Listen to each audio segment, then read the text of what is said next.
If a society is best judged by the quality of its mercy, well, Britain's socialized medical system appears to be failing that test. 23-month-old Alfie Evans is dying tonight from a neurological condition doctors have been unable to diagnose. He was taken off life support by court order on Monday.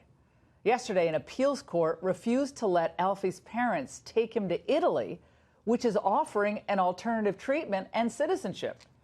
Here to discuss why little Alfie's life matters and what it tells us about socialized medicine is Brexit leader Nigel Farage in London. And this is a live show, and it's the middle of the night. Nigel, thank you so much for being here.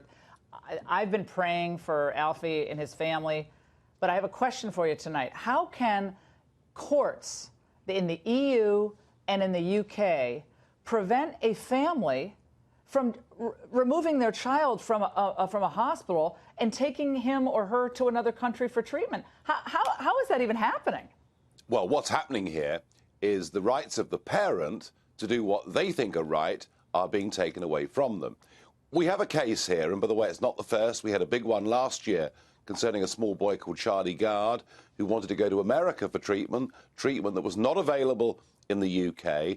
And in this case, with young Alfie, there's treatment available in Italy that is not available here. Now, the little boy is very sick, but I mean, any parent in the world who's got a child that's sick would move heaven and earth if somebody else could offer them a different treatment. And yet, what happens here is our state-run medical system decides there is nothing else that can be done, and backed up by state courts, they make a decision that those parents are not fit to move their child somewhere else. And when you think about this case, I mean, the Pope's intervened, the Italian president even granted the boy Italian citizenship, and still the medical profession and the courts say, no, we're sorry, we're putting the plug, the life support machine has been turned off. So this gets to the absolute heart of how much freedom does the individual have?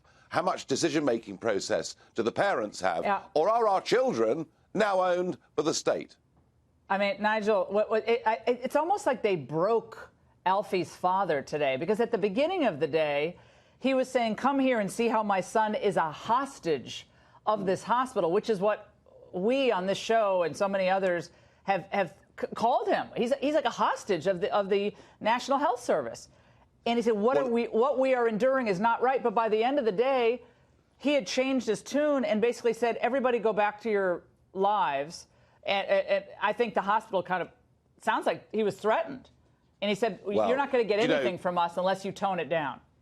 There was a picture yesterday of this hospital, Alderhay Hospital in northwest of England, with 20 uniformed police officers standing outside the door of the hospital to stop little Alfie being taken out and to stop protesters from getting in, using the police to keep the child in the hospital. Now, these parents have been through every single legal process available to them, and I'm guessing now that the life support machine has been turned off, now that there is no prospect at all of the young boy going to Italy, in the end, the father has accepted the inevitable.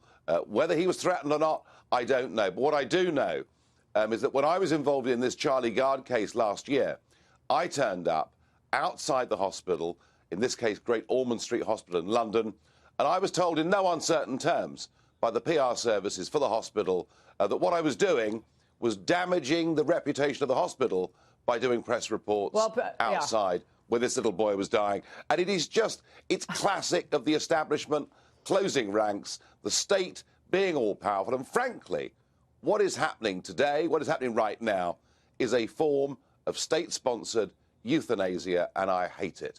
No, he's now an undesirable, and we can't help him. Undesirable because he can't be fixed. I think part of it, we're almost out of time. I think part of it, Nigel, is the National Health Service. They don't want to risk the fact that he goes over to Italy.